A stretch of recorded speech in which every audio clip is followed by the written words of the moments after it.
And welcome to Libertarian Counterpoint. I am your host, James Just. With me today is Mr. John Cameron. John, European Union politics is a very interesting thing because they like to proclaim that they are they're acting in the service of the consumer, but yet they're declaring essentially war on the privacy of text messaging. So the fact that things like Facebook now encrypt your messaging, your messages back and forth, they're now encrypted. Your text messages, when you use your T-Mobile, they're encrypted. But if you're in the EU, they don't want those things as encrypted as, they want access to those encryptions, shall we say, is what the EU wants to have happen. And, the EU does this, right? On one hand, they'll sit down and they'll pretend that they're acting in the interest of the consumer, and then they'll go off and do something like this, where it's clearly not in the interest of the average consumer to have the government snooping after you. They're doing that, huh? Yeah. Well, what's interesting is they always use a bugaboo. And the bugaboo in this case is child abuse. And they say they're only going to look for child abuse. So the tech experts have said that there's no way any technology, algorithms, AI, whatever you can have is going to be able to find what they're looking for. So basically, they're full of crap. We're not going to look for anything else. But if they can look at your not only text messages but emails, right? And if they can do it in the EU, then that means they can do it everywhere because your Apple Mail goes everywhere. My Gmail goes everywhere. I mean, except for the encrypted. There's a bunch of encrypted email servers out there, and I have one. I just got to remember to use it. And they'll want access to those. And if they have access to them in the EU, then they have access to them everywhere. And if the EU has access, they will share it with the NSA and the FBI and the CIA and probably the Chinese. So it's like, why they want to be able to censor certain things on websites here is because they want to prevent violence. And I think it's just a power grab. It's just they don't trust the people. They don't want the people to have the ability to organize and protest or organize and throw the bums out. They want to favor they want to favor a certain class, and they want to keep another class from having power. So the excuse is that it's about child abuse is BS. Just like, what they wanted the same thing here and started to do it in certain places where they wanted an algorithm to look for pictures of children to prevent child pornography. But what they ended up doing was throwing people in jail for taking or looking at people's pictures who were taking pictures of their kids, those cute little naked baby pictures that everybody has. Suddenly, now that's child porn. So it's the usual power grab and the usual BS. Yeah, and my concern is that there's so many people who view the EU as this champion of liberty and rights, and it's laughable because they're not even really a democracy.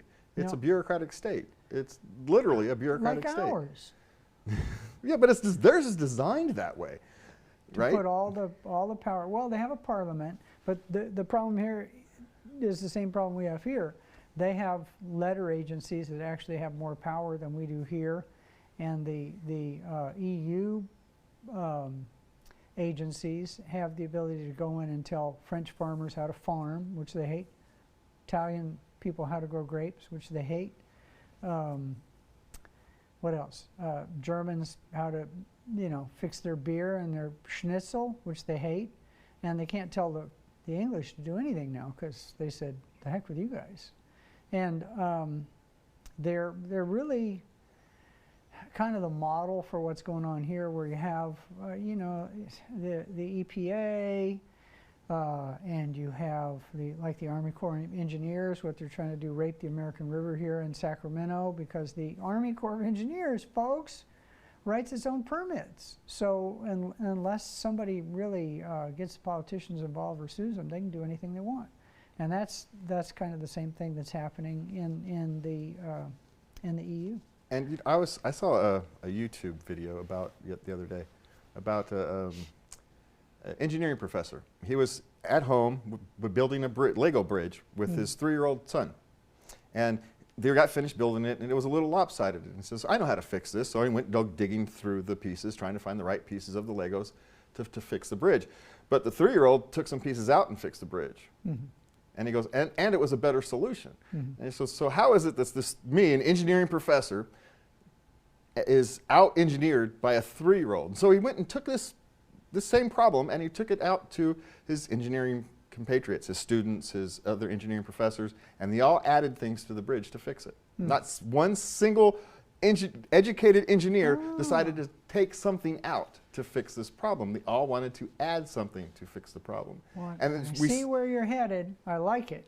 And we see this today in our politics. They're always adding.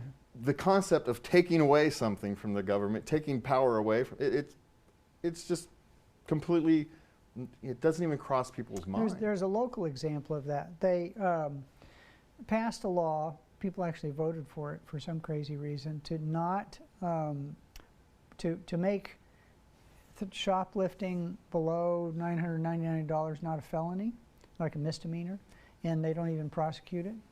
Well, it turns out in order to fix it, instead of just overturning that law, I was reading somewhere online, one of the people that works in state government is putting up a bill that's not just one bill to replace that bill, but 11 different bills to fix it. And there's another person putting up 6 different bills to fix it. So what they're going to do is not fix it, but they're going to screw up 5 other things or 10 other things. And it's not, you know, I think they should have sunshine laws to where if they write any kind of new regulation, they got to get rid of 2 old ones or 3 old ones or 10 old ones or 100 old ones, because you're right, nobody can keep track of it, and everybody's breaking the law. But they're not breaking the law, they're breaking regulations. And in our country, the Constitution, nowhere in it does it say you can set up an independent regulatory agency that can be judge, jury, and executioner, you know, like tell you how to farm your own land and throw you in jail if you don't, and all the rest of this stuff. But they do it. They get away with it. And it's probably even worse in the EU, because they don't have 300 years of history of telling the government to go piss off. Well, not only that, remember, most of Europe have been subjects for thousands of years. Well, the culture is you're a subject to the government. That's the culture of Europe. And the government gives you whatever rights it deems. And here, our Constitution says, all powers not specifically granted to the government are held by the states or the people. Are the people? Yeah. Yeah. Yeah. Yeah. So we're talking about the dangers of losing privacy, and dangers are real, because we have journalists who are sitting in, well, not necessarily jail when it comes to Julian Assange, but he's in jail now, right? He's in a UK jail. He's no longer in the embassy. I'm 2 years, 3 years behind in my brain. But anyway, we've got journalism has been a crime, and some journalists are now kind of starting to be aware that, you know, what Julian Assange did is what we do every day. But he's not a real journalist. The judge in the Fifth Circuit said he wasn't a real journalist. But again, surprisingly, nowhere in the Constitution does it say that you have to be a journalist to have First Amendment rights. So yeah, the freedom of the press is not for news gathering organizations. It's for literally the printing press. Yeah. Yeah, so you can literally print your own stuff and distribute it. It's not the freedom of news gathering organizations to tell you things. Yeah. It's the freedom of anybody to tell you things. For the deep state anyway. Yeah. So the same thing, he's doing the same thing that got the Pentagon Papers. Didn't they win a Pulitzer Prize for that? The Pentagon Papers? Yeah. Yeah. It's basically exactly the same thing. Deep Throat, you know, all these various, pick all your government scandals that got exposed. And there is some good news in this, is that Biden wants the Australians' support in fighting the Chinese bugaboo. Another bugaboo. Lots of bugaboos out there. Maybe I'm even using the word wrong. Boogeyman. The Chinese boogeyman, right? And so the Aussies have been pushing them very hard to drop the charges against Assange, and he's hinting that he might. Well, you know, it's come election season, and he's needing to. Do you remember how Trump was on Assange? Did he say get rid of him, or was no? he Trump the wanted to same? prosecute. Trump was still wanting to prosecute him he's for an idiot. Yeah. whatever. I think he should get the Medal of Honor. Actually, Yeah. I think they should be drafted into the U.S. military and handed the Medal of Honor, and then given a nice honorable discharge. Yeah. Well, we'll talk about some other stuff that Biden is doing for election purposes here in a minute. But you know, Mr. Richard Fields has some stuff to. Yes, Richard Fields. He has some things to say that the government may not like. So let's have what Richard has to say this week. I don't know if I've ever heard him say anything the government would like. What's up from Richard this week? That's a nice graphic. Really. Hi, this is Richard Fields with Report from the Fields. Last week we talked about the existential threat posed to Europe by the Russian invasion of Ukraine. Today I'd like to talk to you about the existential threat posed by Europe and the rest of Western governments to the survival of a substantial portion of humanity itself. I refer to government regulatory reaction to the perceived threat of climate change. First, let's all agree that the climate does change over time. Time measured in eons, hundreds of thousands, if not millions of years. The Permian Basin in West Texas, where I lived for a time, was once a seabed. The decaying marine life that once thrived there became the oil and gas that now makes civilization as we know it possible. Minnesota, where I grew up on fertile farmland, was once covered by a glacier. West Texas is semi-arid and a mesquite-growing rangeland overlying a rich deposit of petrochemicals, where once it was a sea. Minnesota is now rich farmland, where once it was a frigid glacier. Those changes constitute climate change. The climate change that Al Gore, Greta Thunberg, John Kerry, and many others worry about, that if radical action is not taken right now to reduce carbon dioxide emissions from burning fossil fuels, has been demonstrated as questionable multiple times. In 2006, Al Gore predicted that the polar glaciers would disappear by 2013. 11 years later, and they are all still there. Greta Thunberg tweeted in 2018, and I quote, "A top climate scientist is warning that climate change will wipe out all of humanity eventually unless we stop using fossil fuels over the next 5 years." Tweet deleted. Inaccurate, fear-mongering, problem solved. But those preaching a gospel of climate change fear still control governments in Europe and the United States. California is banning the sale of new gasoline-powered cars starting 11 years from now. The Federal Environmental Protection Agency is proposing to mandate a 90% reduction of carbon dioxide emissions by 2040. Farmers in the Netherlands are protesting a requirement to cut nitrogen emissions. French farmers are protesting pesticide restrictions. The list goes on. Lest we forget, farmers produce the food that keeps us alive. Restricting the supply of food through regulation will unquestionably have a negative effect on our way of life, not to mention our survivability. The more restrictive and rigid, the more catastrophic the results. It's one thing to favor reductions in smog and water pollution, but calling carbon dioxide a pollutant is misguided. Carbon dioxide is food for plants. There is a correlation between global temperature increases and the percentage of carbon dioxide in the air, but the first rule in stats is correlation is not causation. There is even evidence that global warming caused by solar cycles, volcanoes, ocean currents, and changing cloud cover causes an increase in carbon dioxide in the air. The drive to electrify transportation ignores the laws of the conservation of energy. When gasoline or diesel are burned to power an internal combustion engine, some of the energy is lost due to friction from the moving parts of the engine. When coal or natural gas are burned to create electricity, some energy is lost for the same reason. More energy is lost in the distribution process, and still more energy is lost to friction in the electric car. And if you think about that, solar and wind generation of electricity solve the problem, you're ignoring the costs and pollution in the dirty process of mining cobalt, lithium, rare earths, and other inputs for generating and storing clean energy.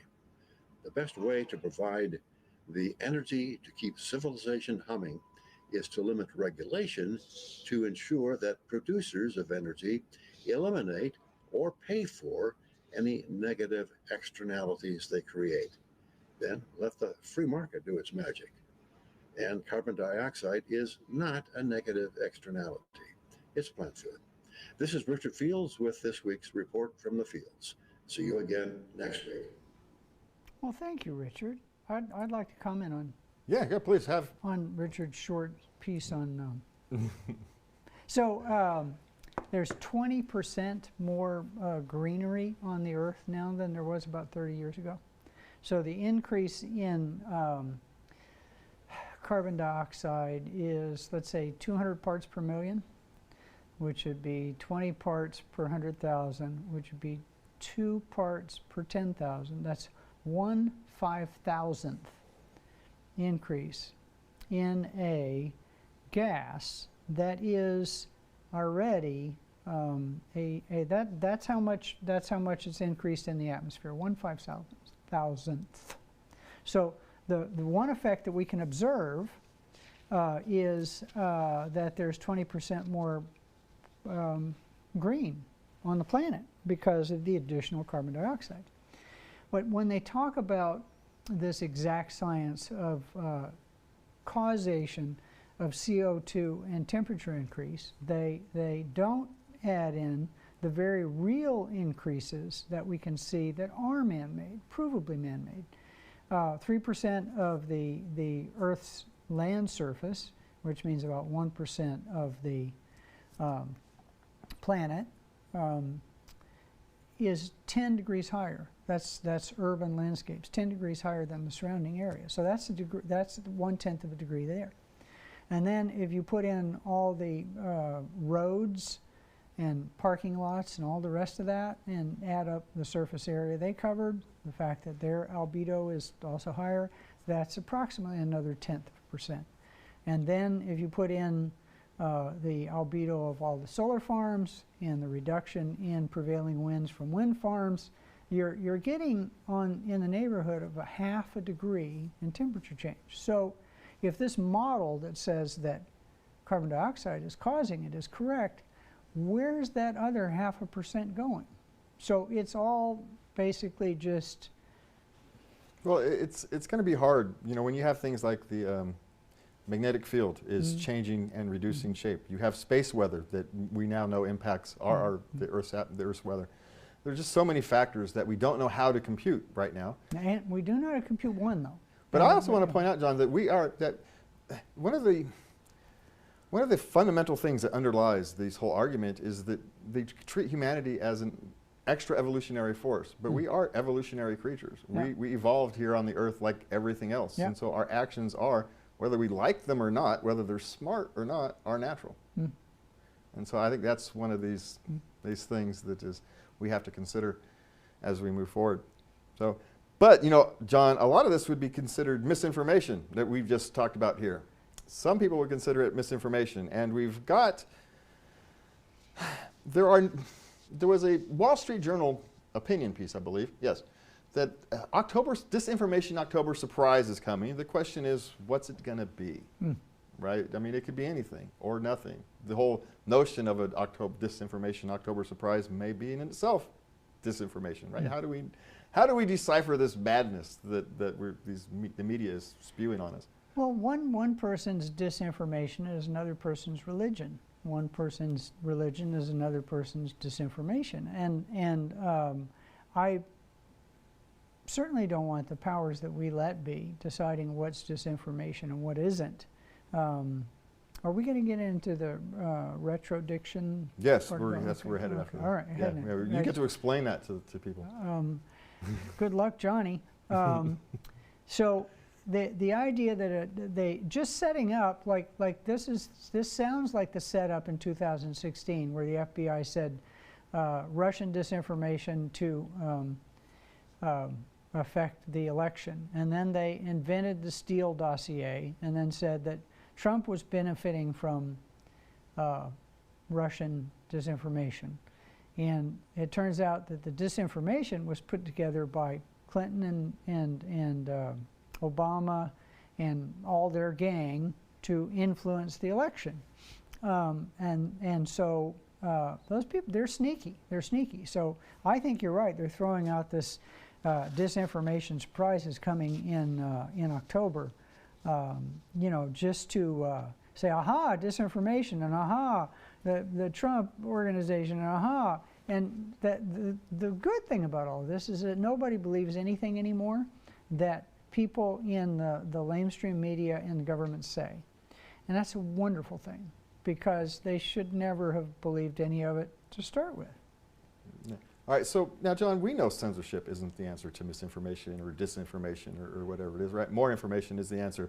But can you explain what the heck a retrodiction market might be? Well, because basically, some people are claiming this might be an answer to the problem, but yeah, I don't think it is. Is this from FEE? Yeah. Yeah. Freedom and. Yep. It's essentially it's essentially like gamble on. It's gambling. Some form of gambling on information. Well, right now you can in the UK anyway. I don't know if you can do it here. You should be able to. You can pretty much figure out who's going to win the U.S. election by listening to the bookies in England, because what they do is they take all the information and all the polling and all their expertise, and they massage it, and they come up with odds. And their odds are strikingly good because they're betting their money on it, right? And so the retrodiction is kind of the same thing. So if a piece of information goes out, people bet on it with their own money. They'll put up, let's say I were to bet that the former Obama administration and all their czars and the FBI and Hillary all got together and did the Steele dossier. And I'd say, I'm so confident in that I'm willing to bet $100 that I'm right. Okay, so somebody else said, oh, no, they're hardcore Democrats and they believe all that stuff still, even though it's been disproved 100 times. I'm going to bet you $50 that I'm right. That's basically what retrodiction is. But see, the retrodiction presupposes that you have a verifiable outcome. And there is no verifiable outcome to misinformation. That's the There's problem. a verifiable outcome to events. So, you know, like COVID causes whatever, right? Or the COVID vaccine causes whatever. So it turns out there's a bunch of VAERS that say it causes all the things that all these people who are banned from speaking have been talking about for 3 years, but the CDC won't admit to it. Turns out that the first cases of COVID were in the Wuhan lab, the 3 people that were working on these viruses they weren't supposedly working on, but they won't admit it. So unless you have an external arbiter, somebody who's like a, who are those people that will stamp their document saying that's your signature? The notary? Notary. Unless you have a universal notary republic. Yeah, well then you've got, Notary who's got, public? yeah, we can't agree on the facts, and so we're going to all of a sudden be able to agree on the facts. No, and we're gonna appoint somebody To agree on the tell us fact. what the facts are. Yeah, that's not going to work. So whoever appoints that person. So we Yeah. got like 4 minutes, John, so I want to Yeah. go on and especially get this next one. The DEA is finally expected to reclassify marijuana just in time for election season. Yeah, but Yeah. it means absolutely nothing. All No. it means is that the pot stores can now use banks because it's still at the federal level illegal. So you can't transport it across state lines. You can't carry it in an airplane. All the rest of that. They're not going to say. They're saying that it might have some beneficial use. You and I both use, and I manufacture for myself only, folks, completely legal in California, my own cannabis cream, because I have a Scottish surname and I refuse to pay the prices that the state monopoly stores charge me. And it works wonderfully well. And I wouldn't be able to take that with me on an airplane from here to Washington, D.C., because it's still illegal at the federal level, although it's not as illegal as it was. So it's really just hocus pocus so that Biden hopefully picks up a few more votes from the potheads. You know, that's the question. I was producing a podcast last night, and after the podcast we were talking about this, and we're going, okay, so who's the actual audience? Is it the young or is it the old potheads, you know, guys like us that he's actually after? Because, you know, there's a discussion. Both. Young and old potheads. Is it for the old people or the old folks? Who's he actually trying to get? Well, the users of the cannabis cream, or the users of this magical DNA-modified wonder drug that they're producing to get you high now. I think both people. Both people, yeah. And it's one of those things, I don't want to complain too much because I'll take what we can get. Yeah. But at the same time, yeah, I'm very skeptical that this is anything, cynical that this is anything more than a ploy for... Oh, you're not cynical. You're a realist based upon your 50-plus years on the planet. All right, so we've got 2 minutes left, and I want to cover this last one. San Francisco Mayor London Breed is proposing a business curfew to reduce drug use and crime. Now, the problem isn't that here in California that we legalize drugs, it's just they legalize the crime. Yeah. Right? You can still, as a human being, you can do whatever you want to yourself. You're free to do that. But you can't make life miserable, and you can't violate the rights of other people. And they seem to forget that second part. Don't hurt people, don't take their stuff. Yeah, it's a very basic... Yeah, yeah. It's a very basic understanding. Libertarian credo, yeah. Yeah. Because, I mean, if good, clean heroin was available to all these people that are dying from the crap they have to buy on the street that's laced with fentanyl, nobody'd be dying from heroin laced on fentanyl. So, you know, saying that it's, you need to crack down on drugs, not the problem. If all these people are addicts, give them enough drugs to get them through the day, you know, state-sponsored. If I'm going to pay my taxes, might as well pay it for that. They cost nothing. You can grow poppies in a field, right? I could grow them in my backyard if I wouldn't get put in prison forever. But crime, you need to prevent. You need to prevent a store whose margin is 1% from having shrinkage, which is basically theft of $1,000 a day. Yeah, that means they got to sell $100,000 in product to make up for that. Yeah, you seem to have forgotten there's a difference between, you know, a drug user and someone who's committing crimes, even if they happen to be the same person. Because yeah, lots of people use drugs of all kinds without resorting to criminal behavior. And if you don't have to pay exorbitant amounts of money for the drug, then the drug is no longer reason to commit the crime. Yeah. Libertarian solution here. Just if they're hooked on drugs, fine. Yep, and John, we are just about out of time. We got like 10 seconds left, so thank you for being here. I want to thank everybody inside the control room for the work today. We want to thank Access Sacramento for giving us this platform. And nice to give us the bully pulpit. Yeah, we want to thank you for tuning in and listening. And you. Thank you for being here.